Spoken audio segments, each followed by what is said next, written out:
jeudi. N'oubliez surtout pas, vous êtes avec votre humble serviteur Kekeli. N'oubliez pas d'aller liker, partager, commenter et abonnez-vous sur notre page Facebook. Merci beaucoup, chers internautes. Aujourd'hui, nous allons parler de l'actualité en Afrique. On va commencer par le Yoruba, le Zeus d'Afrique. On vient de passer les derniers temps avec lui. Nous allons parler aussi du gouvernement, enfin, au Congo. Et après, on vient d'apprendre l'ascension au niveau de Burkina Faso. Djendéré qui vient de prendre 20 ans et Bassolé 10 ans. Et pour terminer avec l'état de santé d'Ali Bongo. Donc, merci beaucoup, chers internautes.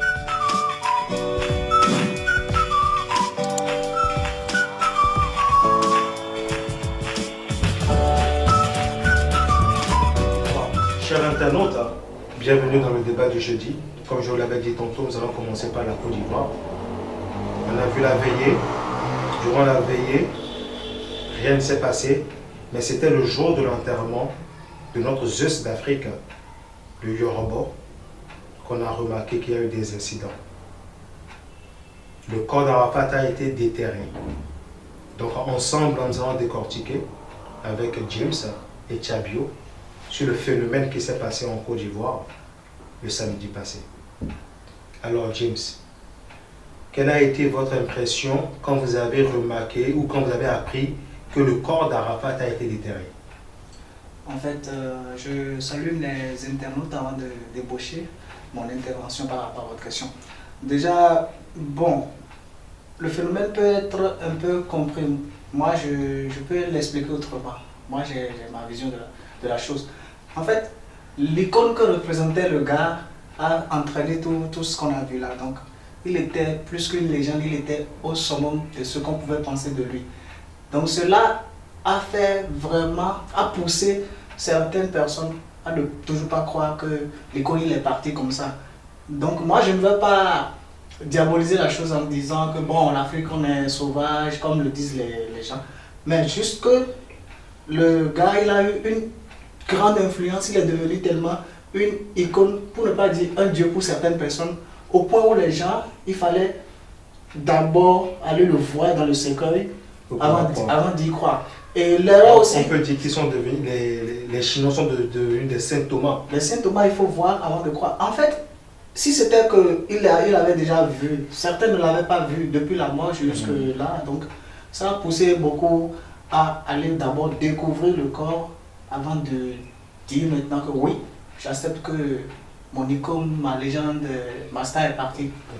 Donc, personnellement, je ne vais pas m'en prendre aux personnes, mais je vais juste dire qu'il fallait juste mieux organiser les choses pour éviter cela. Peut-être augmenter plus la sécurité pour éviter cela. Donc, c'est ce que je pense sur ce qui s'est passé, l'incident qui a émaillé l'honneur qu'on a rendu aux Zeus d'Afrique.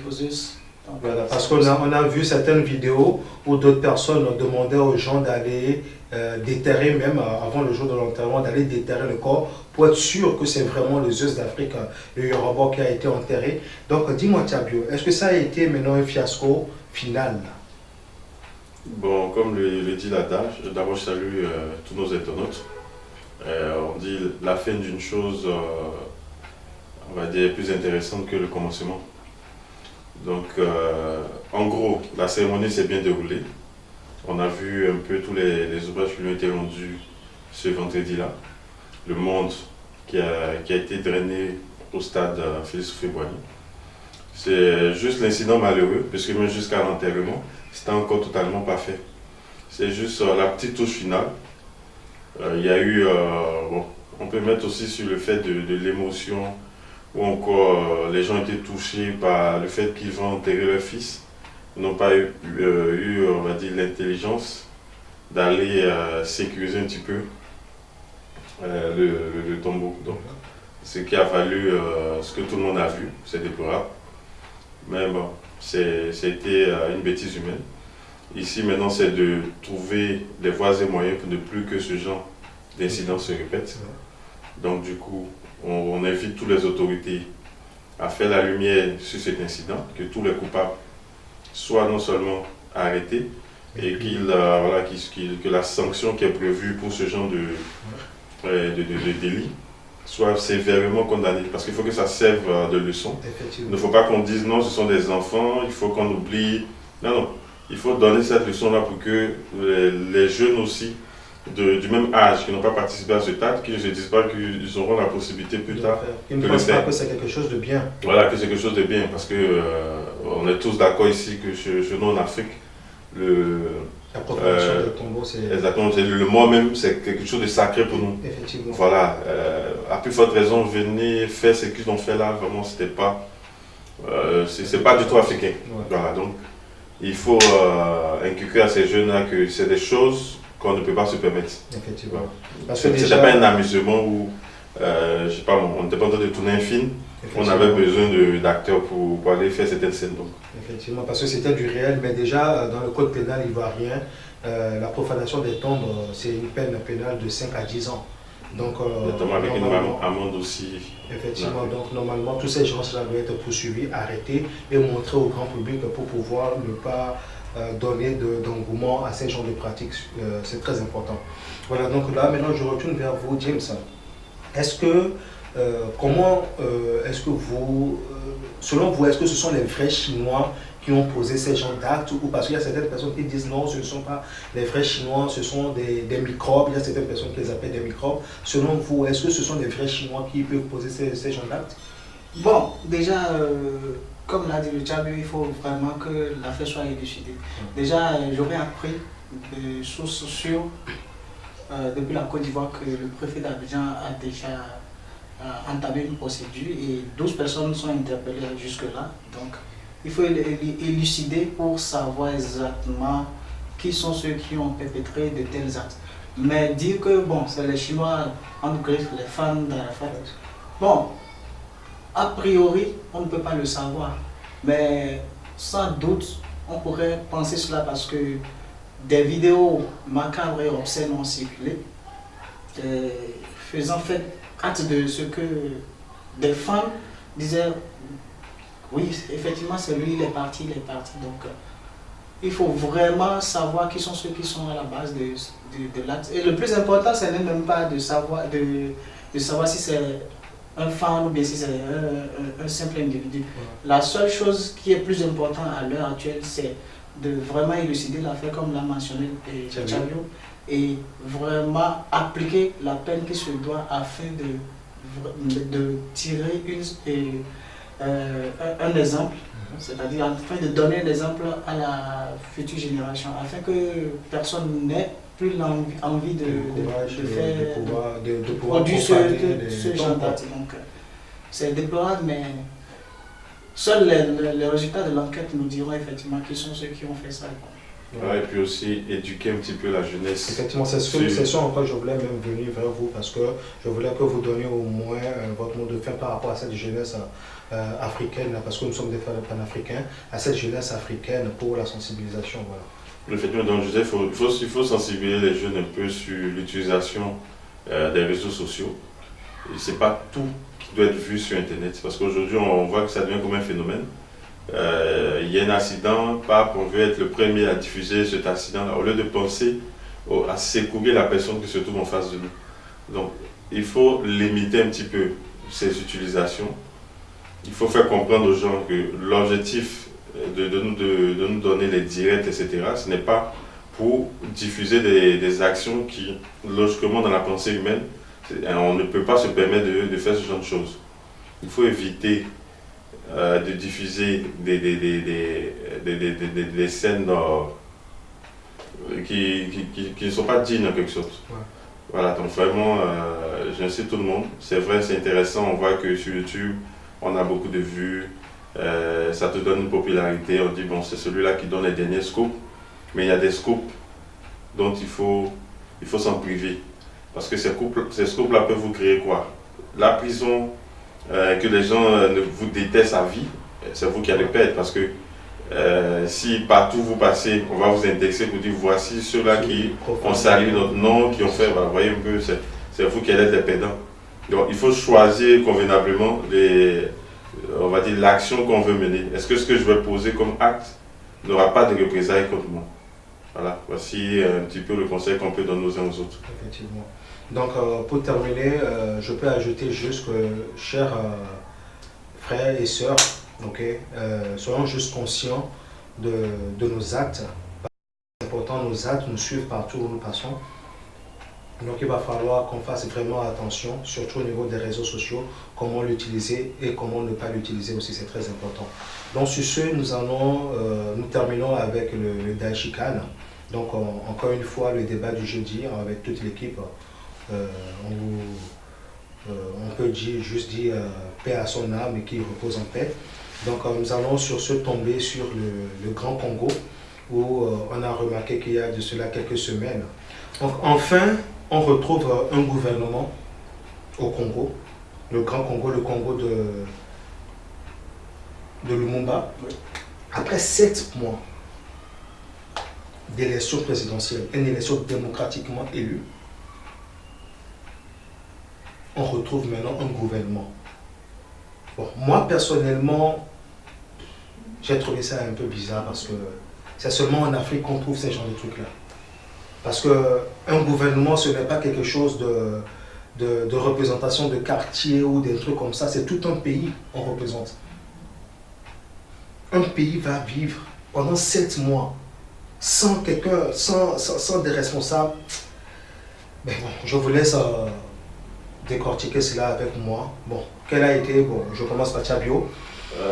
Moi déjà, quand je dis c'est du jamais vu, moi je disais c'est pas du jamais vu, puisqu'on a vu la Belgique aussi, qui a vécu, on va dire, sans une institution, on va dire, d'État pour diriger le pays. La Belgique n'est pas tombée, c'est pas effondrée. Donc il y a certains pays qui ont vécu sans avoir eu l'obligation d'avoir un gouvernement pour les diriger, tout ça. Mais concernant le Congo, moi ça ne me tente pas si ça a pris du temps, puisque déjà l'élection du nouveau président il y a eu plusieurs choses qui se sont dites. On a vu aussi plusieurs matchs de l'opposition, des personnes qui ont boycotté un petit peu son investiture, etc. Donc il n'est pas venu dans les conditions que pouvait favoriser clairement, on va dire, le nouveau, comme si on passait d'un régime à un autre. On est resté toujours dans, comme si on était dans la continuité de Kabila. Donc, il va de soi que cela montre clairement que celui qui est en place ne maîtrise pas clairement les rouages du pouvoir. Il n'est que, je m'excuse pour nos frères congolais, mais il n'est qu'une marionnette à qui on donne des ordres et il vient que les exécuter, c'est tout. Okay. Donc, bon, on va dire enfin, pour eux, ils ont eu un gouvernement, mais un gouvernement comment? Avec quel nombre de personnes? Est-ce que c'est ce dont l'Afrique a besoin? Est-ce qu'on a besoin d'avoir un ministre, par exemple, qui balaie, un ministre qui est chargé de payer les balais? Ça répond à quel besoin? Donc, c'est à tous ce genre de questions-là que... 65 membres. Voilà, nous devons être en train nous devons penser à cela, parce que 65 membres, c'est vrai que le Congo, on ne va pas dire c'est un petit pays, mais c'est pas parce que le Congo est à l'aide du pays le plus grand d'Afrique qu'il nous faut au moins 65 hommes pour pouvoir le diriger, mais non.